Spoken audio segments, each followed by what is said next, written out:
Welcome back to the show, and joining us now is Jeffrey Seelman. Thank you for joining us on the show.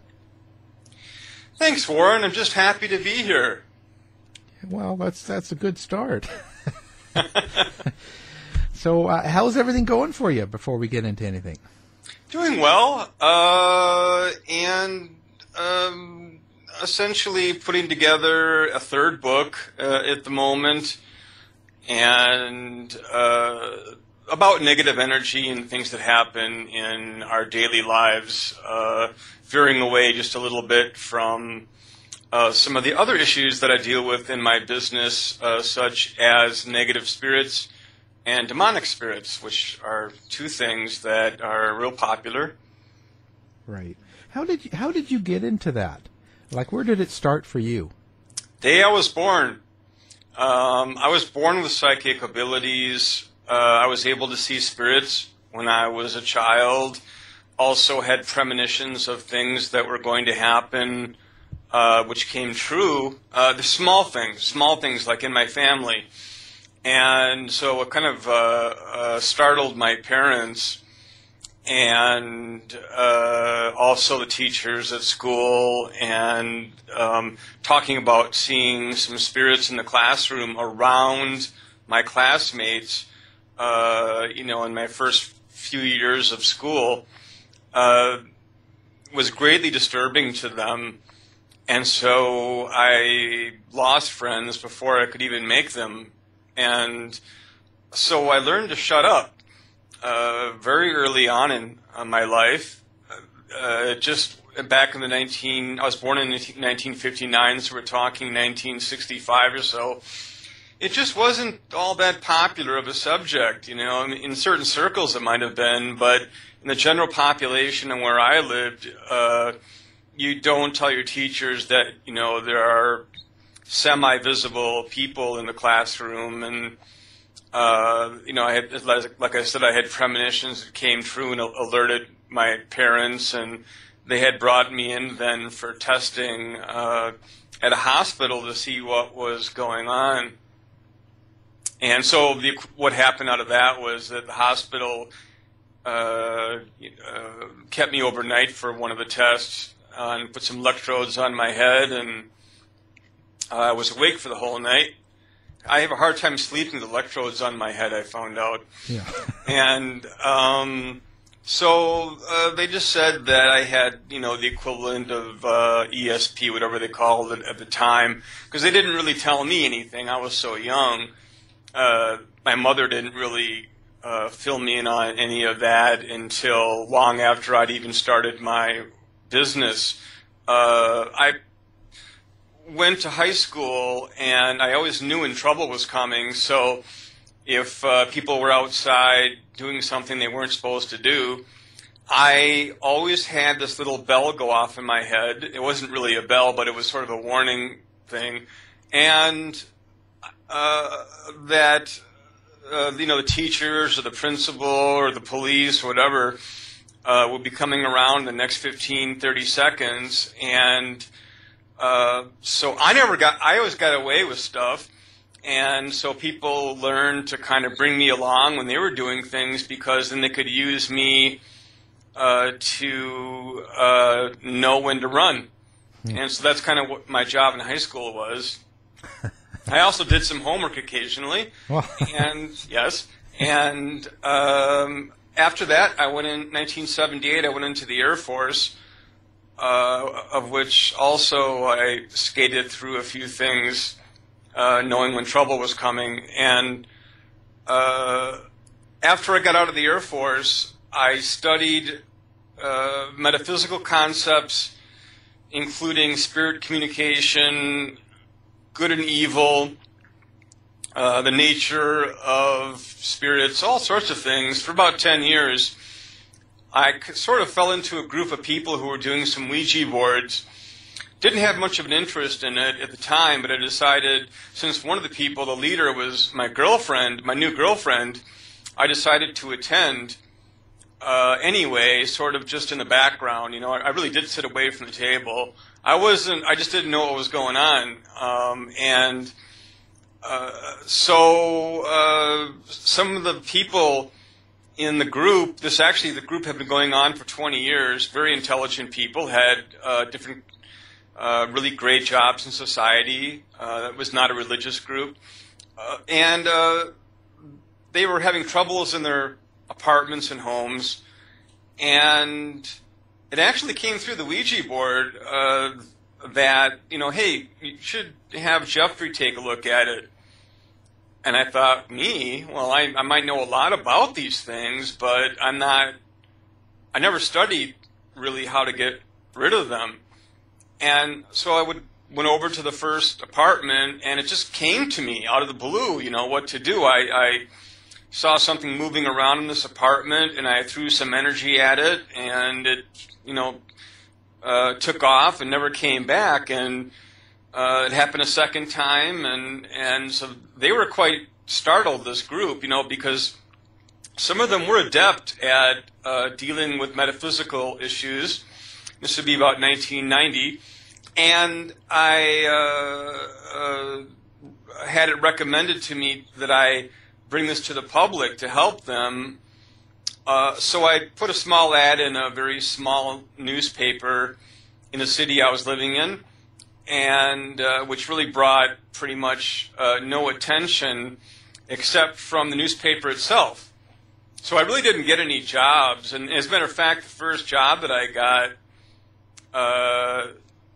they didn't pay me. They were supposed to. There was a misunderstanding.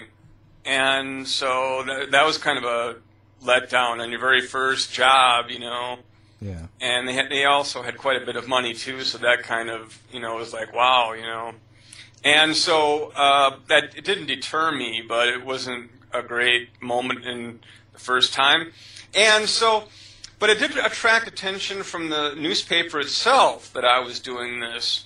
And they decided to write an article about it, and it turned out to be a 3-page article. And that led to a national television spot on sightings, which was around at the time, back in the mid-90s, a television show, Sightings, that eventually ended up on the Sci-Fi Channel. And back then it was not on the Sci-Fi Channel. It was with Paramount. And 3 girls, young girls, were having a terrible time in their condo. Somebody was watching them take a shower. They saw the shadow outside of the, shower curtain, and they'd wake up with indentations on their bed. And so they called me, and somehow the show got involved. The show, the girls, I had an appointment to go out there and take care of the problem in 3 days, and they said, well, we can't get out there that fast. We can get it out there in maybe 4 days. And they said, we can't wait, which, of course, only made the show more interested. When you say you don't want to be on television, then they, really take an interest, and they really didn't care about being on television at all. They only wanted the problem gone. And so the Sightings put them in a hotel, and they also separated us so that we could have no dialogue, which was fine.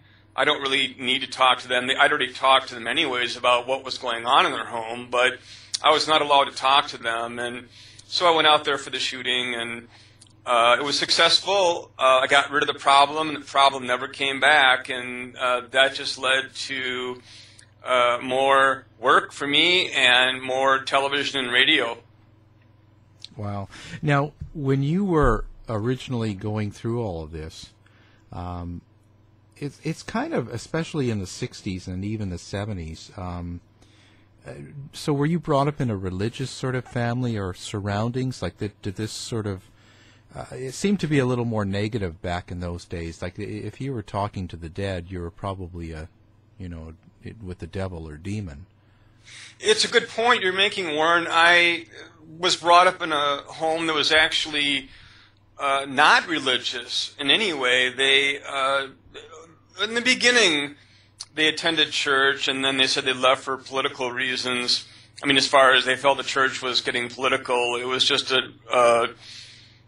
it was not an extremist church or anything like that. It was just a regular church, but And so I actually grew up in a very dry environment. It just wasn't talked about at all in school. And there were many different kinds of people and many different kinds of religions practiced in the grade school, elementary school that I went to in America. And so it just wasn't talked about at all. Horror movies were, just that, horror movies, and so people didn't really talk about any of this stuff. It just wasn't a good conversation, I think they felt. Right. And how does that sit with you now? Like, now that all the years have passed, how does religion fit into your life now and what you do? Because you're doing clearings and stuff, so what kind of direction does that lead? Kind of a fine line. I try to say nice things about religions because the people who belong to religions very often, a good percentage of them tend to be very nice people. But the religions themselves, most religions to me pretty much believe in the same thing, generally. It's the fine print where they have the differences, essentially how to get there, that kind of thing, how to get to the top of the mountain. Many religions say there's only one path, and this religion says you got to take this path number 83 or whatever. And so I walk between the religions in my work so that I can help everybody. And I say that on my front page of my website, starclear.com, that, I work with people from all different religions, and I'm not prejudiced against anybody for, sexual orientation or religion or gender or anything else in between. So I thought that I've always been interested in religions, but I knew that if I joined any kind of religion, whether it be some kind of New Age religion type thing or some older religion, that only people from that religion would call me or email me or Skype me, and I wanted people from all different kinds of belief systems to be able and feel free to call me, because so many people would contact me and they would call and say a Catholic priest. Now, in order to have a Catholic priest come into your home and do any kind of work, even to sprinkle holy water, which is really pretty much what they do, unless they know there's something more serious going on, you have to be Catholic. And so there's a lot of people out there who just couldn't get help because they weren't members of a particular religion. And also ran into the problem of the pastors or priests from the religion going in there and essentially not doing anything that would actually get rid of the problem.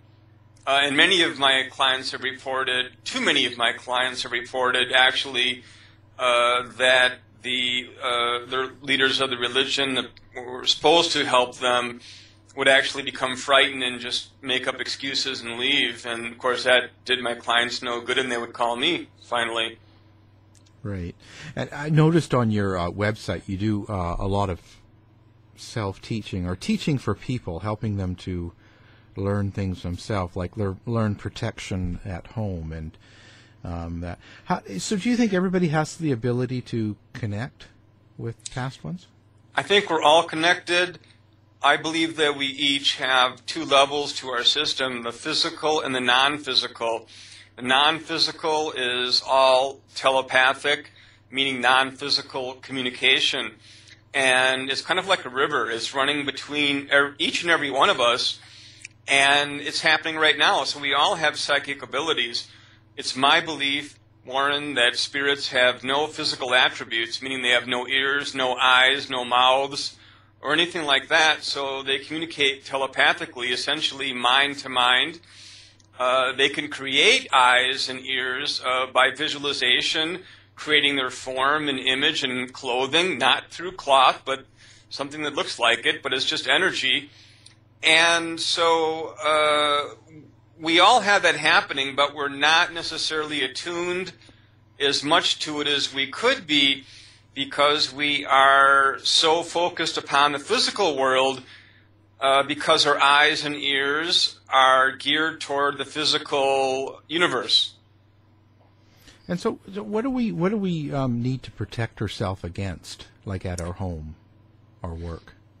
The most common problem that I find is negative emotional energy. Anger and fear, unhappiness, depressions are all have corresponding energies to them. And most people live in places where other people have lived before. Many times, 100 people have lived there. You know, if your building is very old or house is very old, and people who have lived there, we all generate both good and bad energies, emotional energies, which are non-physical energies, and those energies have a tendency to accumulate in our living and working environments, and also in our body's own energy fields, also known as the aura. And that can be problematic because we're now living with other people's energies that might have lived in our homes or apartments or condos, 50 years ago. And so sleeping in our bedrooms, not the people, but the energy is still there. We clean the windows and maybe replace the carpets and all that stuff. But one thing we don't do is we don't replace the atmosphere of the living environment or the work environment, and we don't clear our own body's personal energies. We work on our physical system to strengthen our physical bodies, but we do not do anything about our non-physical bodies. Now, that's not true of everybody, I'm generalizing, but for the most part, we're not taught that we pick up emotional energy from other people, and also from environments that we come into contact with, and that it can also build up inside of our body's energy fields and cause all sorts of problems. So are we leaving energy behind when we leave a place? So if I was living in an apartment while I was in college and studying, and then I lived there for a year or two, and then I moved somewhere, did I leave energy there? Yes.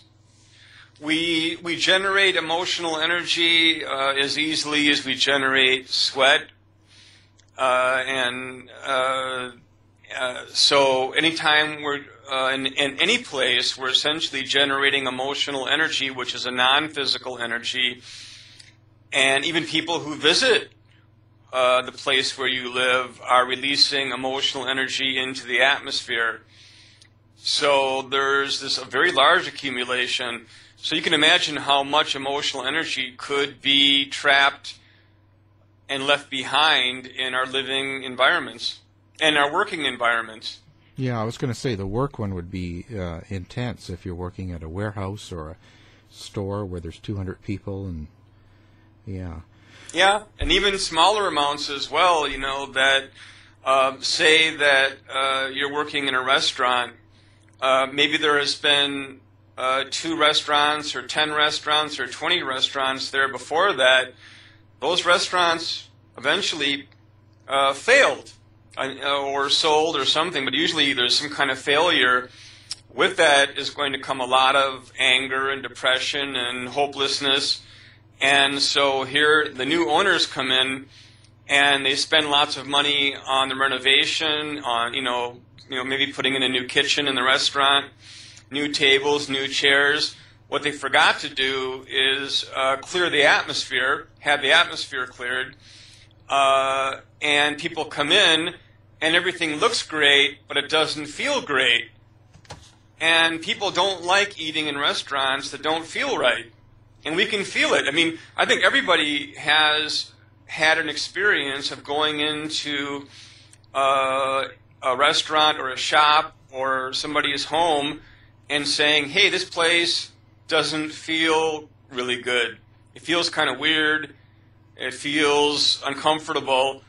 What they're picking up on is emotional energy, Warren. And now, is it harder to clear?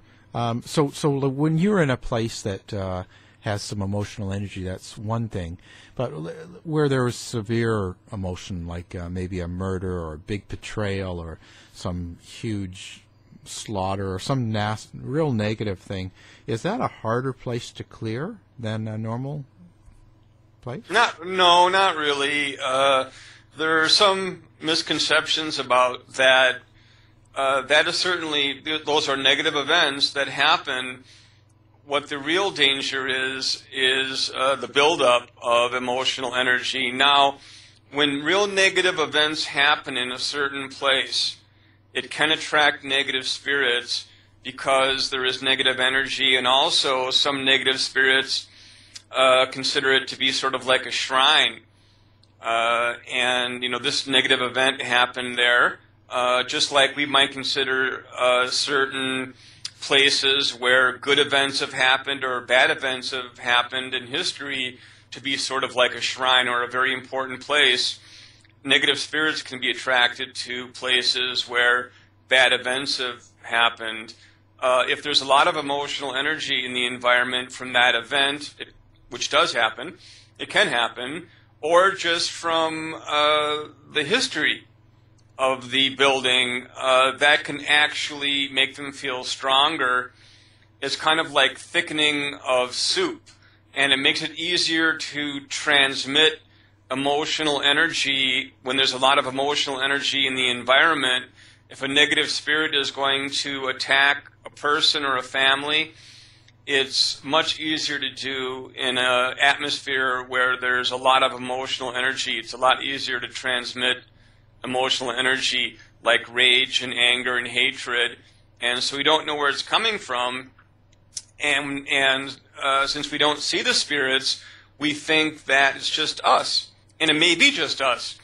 But it also could be that there's another factor, another soul involved in this that we can see that might be around us that is amplifying the negative emotional energies around us and getting us to feel negative about ourselves or other people around us, or getting couples to fight or families to fight. And so the greater danger is the buildup of emotional energy in the environment. But certainly when negative events happen, and for very negative events, there is negative energy generated, and those places should be cleared. Well, and how does that work? For instance, like when we have like the 9/11 towers and or the London Tower in England where they beheaded people and stuff. So you could technically clear that place, but when you have thousands of visitors going to these places every year, and they're going with the thought of what happened, do they kind of, well, I don't want to say reinfect it, but do they sort of keep leaving energy that is the same? Do you know what I mean, sort of? Yes, and that would be true. Something like 9/11, that happened actually very quickly, and so there was not a lot of time to leave a lot of negative emotional energy. Many of the victims didn't even know what was happening. They just knew that the building was on fire. They didn't even really know why. And then, of course, they collapsed, so it happened rather quickly. Maybe a better example would be, like, say, a concentration camp or a prison where there's long-term abuse of humans and or animals or anything else. Animals also have souls, and so do insects and any living sentient creature. And so these things happen over a long period of time, even a number of years or months, and you have a much greater buildup of negative emotional energy than an event that happens very quickly like that. Yeah, there's a lot of fear energy generated. In an event like, say, 9/11, you would have more fear energy generated because most of the people who were victims didn't really know what was happening. The visitors who go to that usually, have an outpouring of, sadness and maybe some anger as well. And it certainly can, if it's directed towards a certain spot, it can build up in that area, or it can dissipate as well, in a larger area. It all depends on what they're focusing upon. Right. Yeah. I mean, like in a concentration camp, they're going to be focusing upon the buildings, and so that when we focus upon something, we're actually directing our energy towards a specific point. And how do you discern between, let's say, a spirit and residual energy, I guess you would say? A spirit is essentially a soul that is not really any different than a living person, be they from this planet or some other planet, and it's happening right now. They're a living entity by themselves. Residual energy is not alive, has no consciousness to it, but is actually an energy, and different kinds of energies, actually. And so spirits move from place to place where negative emotional energy it's supposed to gravitate towards the earth, which naturally takes in negative energy. And I'm not saying the earth is alive. I don't really believe the earth has a consciousness to it, but it certainly has a lot of beings that have a consciousness to them that live in and around this planet. So I see it visually. It's just the way that I see things. So residual energy just looks like energy that does not belong, and spirits look pretty much something like just you and I do. They don't look any different, really. They generate a form just like we do. And when people report, just seeing, or a camera picks up, a white shade or a dark shade or something like that, they're not really seeing spirits for what they really look like. They're simply picking up what the camera sees. And so now it says that you've been practicing exorcism. Do you end up getting a lot of cases that are true exorcists? Well, yes. People get attacked all the time, and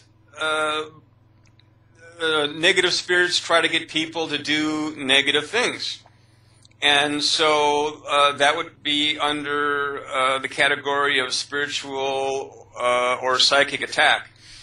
An exorcism is a separation of two spirits that are intertwined, where a spirit is actually entered into the energy field of a living person on the level of their spirit or soul, and is affecting them, and in worst case scenarios, even in control of them.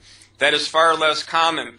How these things usually happen is extreme amounts of anger, depression, also substance abuse. And I want to make it really clear that I'm talking about substance abuse, not use, and that sometimes when people use too much of a certain chemical, they sort of check out, and something else can check in temporarily.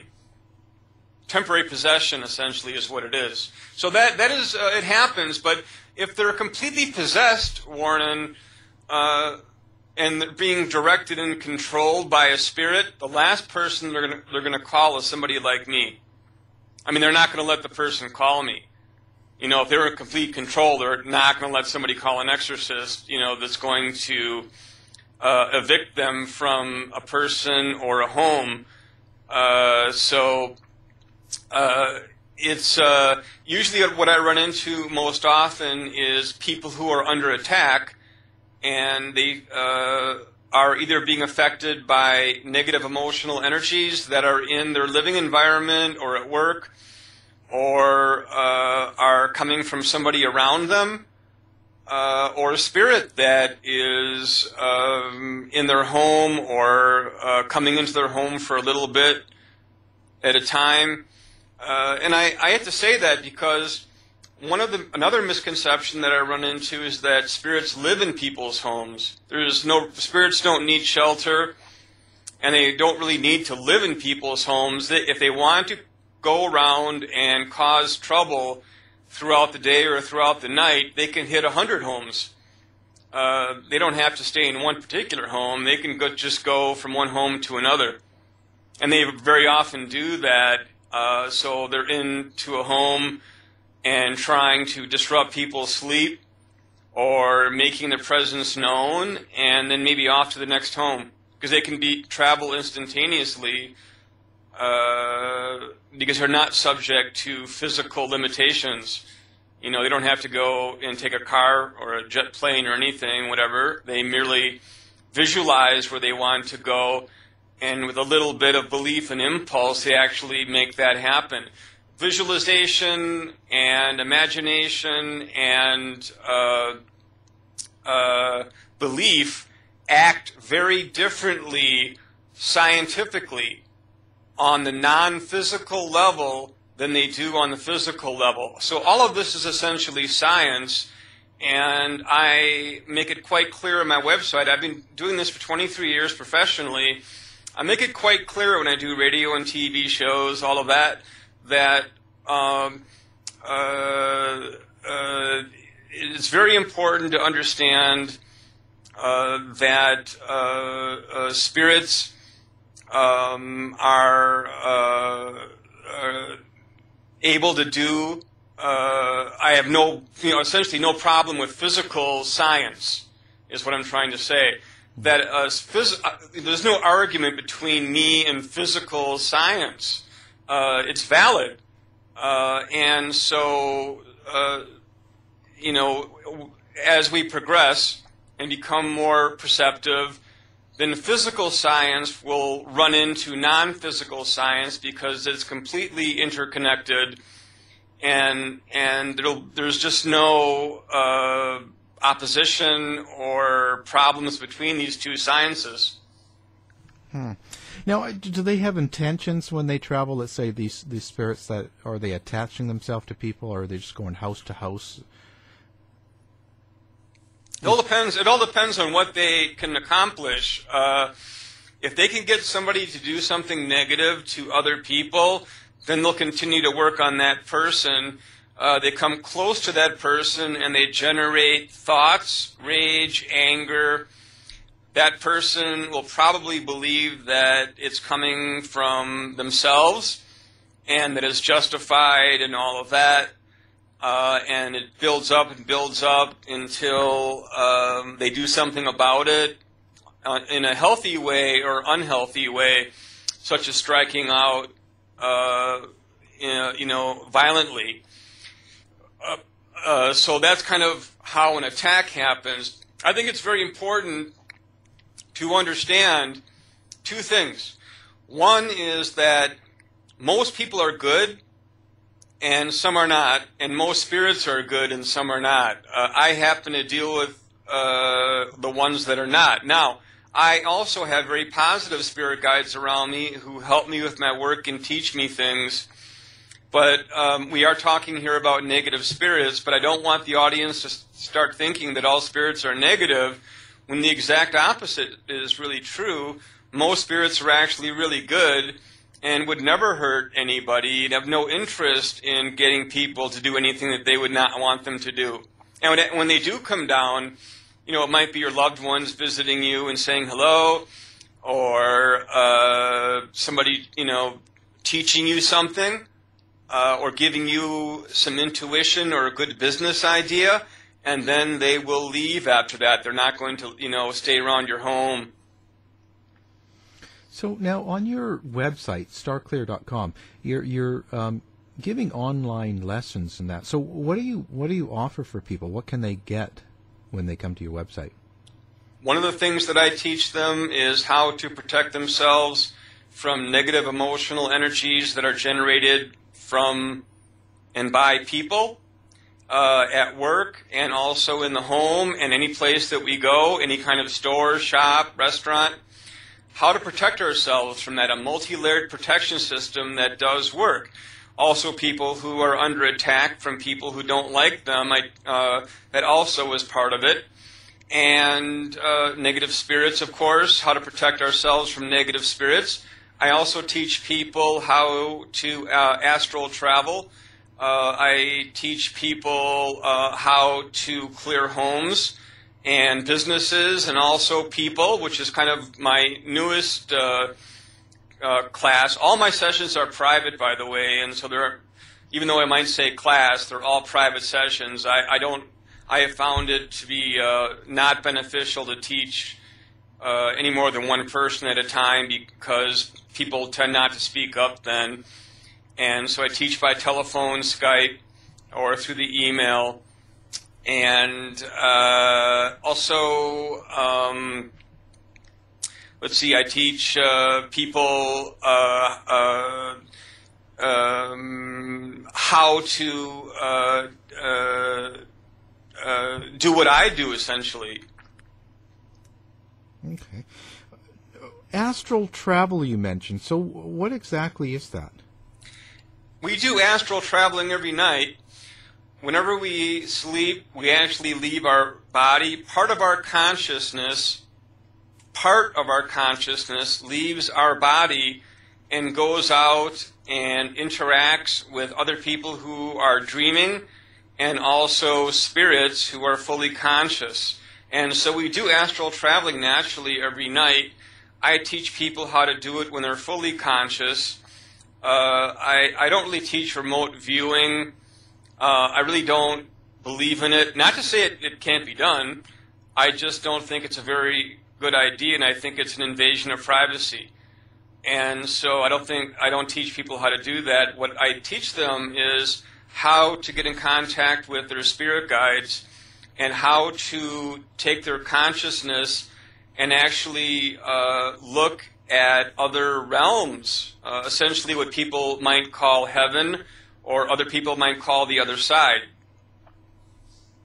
So is that a way of connecting with past loved ones? It is, and also it's a great way to strengthen the mind and to see what the other side looks like, which is not really so much different than what it looks like, what the physical world looks like to us. Now, there are no physical objects or people on the other side. That does not mean that spirits do not create clothing because they like to look nice. They don't have any sexual organs, but they like to look nice, so they create outfits. And also that they also create houses and homes and even towns and cities on a collective consciousness level. Well, and you also do an instructive radio station like the Aura Radio. What's that all about? Yeah, it started out kind of in a different way. I'm a very, very big music fan. And I started out actually doing radio shows for music, and it just became too tangled legally. And then different radio networks asked me to host shows and interview people who are psychics, ghost hunters, and other people in businesses that relate to mine. I found that I was not good at that, even though I did it for several years. I just found that I didn't have much of an interest in it, and I was not good at it. And so what I did was I bought a radio station and simply broadcast my audio lessons and maybe some radio interviews that are that people let me broadcast. They let me do it. so that people out there on iTunes, I'm on iTunes as well as just the internet and my website as well, that so they can get information about where to look if they're having problems or they want to strengthen their aura, having problems at work, might be getting bullied or coming home from work feeling really bad. So I actually broadcast some of my own lessons on my radio station. I never really created my lessons really to make money. They were really were created to help people. Not. Go ahead. Oh no, I wasn't. That was a click. Okay. And so I have all these different lessons that I give away when people take my courses or when they take any kind of service of mine. I send them a link to all of my downloads, and I have a lot of downloads that I've created over the years. And so I let that go, and sometimes I even release that on Facebook or on LinkedIn and other social networks, business networks. I just want that to get around. It's not really so much promotion as it is a way for people to find a way to strengthen themselves or to get help. And who do you find is your biggest influences? I always liked Edgar Cayce. I think that his motivation in helping people, even though he did work that was much different than mine, I don't heal people on a physical level professionally, and don't have his particular talents, and he's not really an exorcist. So, but I was always fascinated reading his stuff or stuff about him because he had a really good heart and he really cared about people, and so do I. And that's kind of why I'm in the business here. I charge not much money. And, the media's always asked me about that. Why don't you raise your prices, and other people in the business, why do you charge so little for what you do, Jeffrey, and the reason is because I want to make myself available to people who don't have a lot of money. Yeah. It's very important for me to help people, and there are people who don't have anything at all. I work with people from all around the world, and I work with people who are from places that they simply don't have any money at all. And so then I will help them very often for free to the best of my ability. And so what do you think about what's going on in the world today? Is it going to get better, or we've got bumpier roads, or what do you think is going to happen? I think we have a bumpy road ahead of us, but I really think that things are going to get better. I actually posted something on Facebook this morning about that, not to let the lunatics of the world, the violent lunatics of the world, let us lose faith in our humanity and all the good things that we do. If we take a look at history, yes, we have a lot more people in the world, but the fact is our world is a lot less violent than it used to be. You just wouldn't know that by listening to the news, and so I'm, if you watch the news or whatever media that you're into, you're probably going to hear a lot of bad news, and one thing that kind of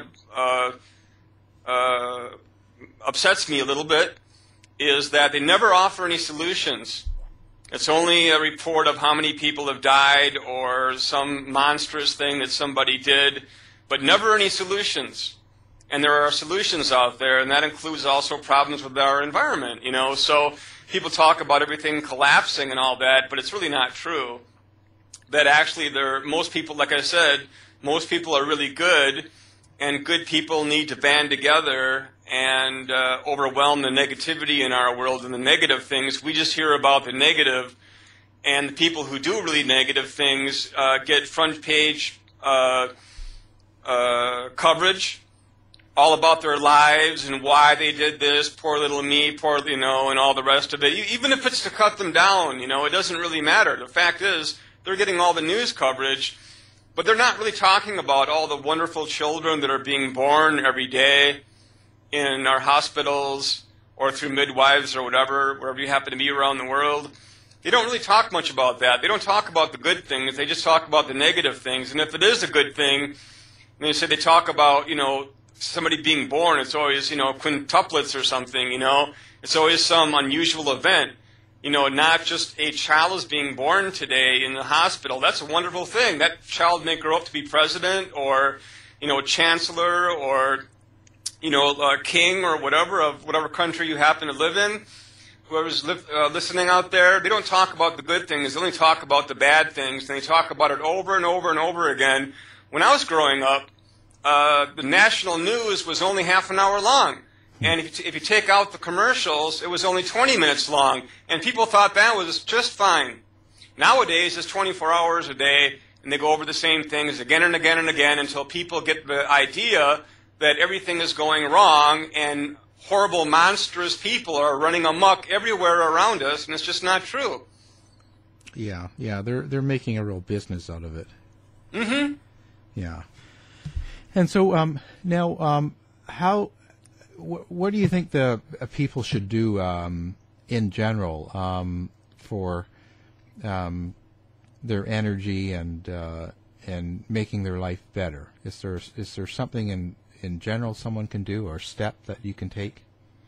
First off, believe that the world's not going to come to an end tomorrow, and don't wish it to come to an end, because I hear so much of that, from people, not only my own clients, people who call me, people I talk to, that everything is going to come to an end. No, it's not going to come to an end. The human race has been around for a long time.